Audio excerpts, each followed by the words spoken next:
What does the Wade Davis bill tell us about Reconstruction? Have you ever wondered how the United States managed to rebuild after the Civil War?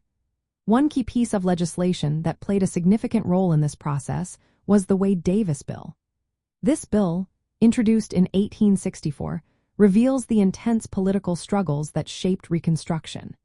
It highlights the clash between President Abraham Lincoln and the radical Republicans in Congress, showcasing differing visions for the nation's future. The Wade Davis bill was crafted by Senator Benjamin Wade and Representative Henry Winter Davis as a response to Lincoln's approach. Lincoln's plan, known as the 10% Plan, allowed states to rejoin the Union if just 10% of their voters pledged loyalty. The radical Republicans believed this was far too lenient. They wanted stricter terms to ensure that the former Confederate states would be held accountable for their actions. Under the Wade Davis bill, a majority, specifically 50%, of white male voters in each state would need to take an Ironclad Oath. This oath required them to swear they had never supported the Confederacy. This was a significant shift from Lincoln's plan and reflected the radical Republicans' desire for a more stringent approach to Reconstruction.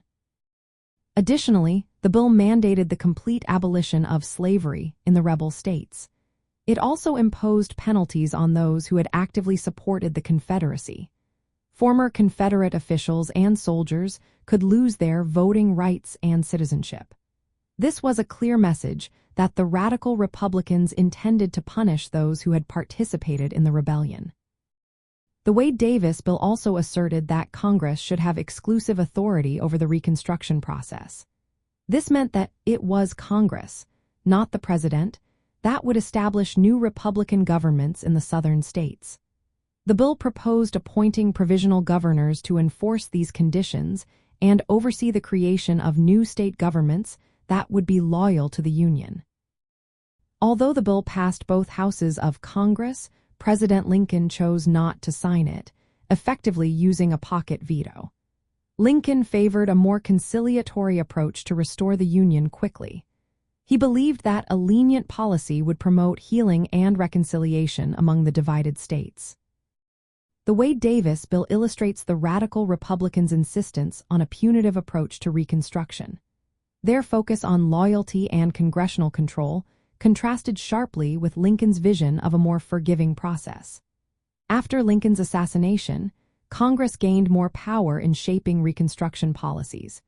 Many of the harsher measures proposed in the Wade Davis bill influenced later Reconstruction efforts. In essence, the Wade Davis bill tells us that Reconstruction was a complex and contested political battle. It was not simply about reuniting the nation but involved significant debates over power dynamics between the presidency and Congress. The rights and status of former Confederates and newly freed African Americans were central to these discussions. The bill serves as a reminder of the challenges faced in rebuilding the nation after the Civil War.